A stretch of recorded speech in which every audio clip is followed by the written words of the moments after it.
اینم باید زبس کنیم.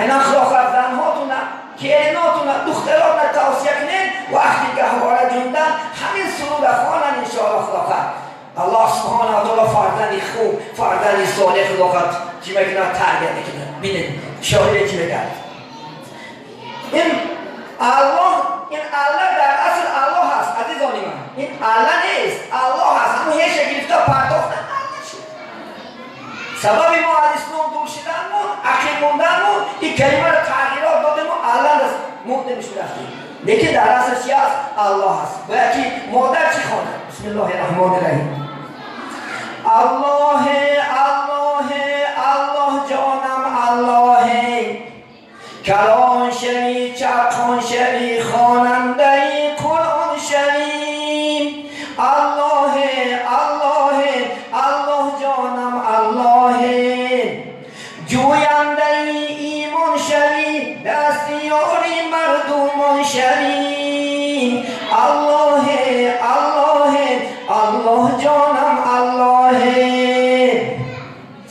گوینده الله شوی هم ناصری یزدان شوی الله الله الله جانم الله فرزند با کمال شوی با نور و با ایمان شوی الله الله الله جانم الله ای خداوندی کریمی چاره ساز ده به این فرزند من عمری دراز الله الله الله جانم الله ای خداوندی کریمی راهنما از کرم بر طفلکم راه نما الله الله الله جانم الله ای خداوندی کریمی با کرم خیر و احسانش دهی از کرم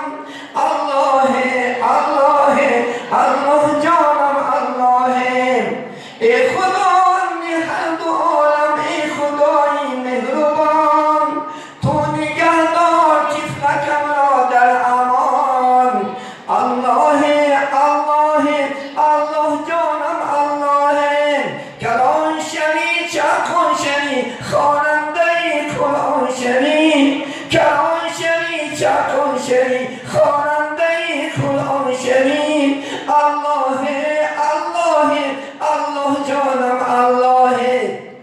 باید که به این سرودا خدا خواهد کودک را حق بکند. یه روز در اینترنت دیدم کودک بسیار گریه دارد وقتی که بانگ اذان میمونش خاموش میشود چون که نام الله راحت بخشیدن جان ما و شماست.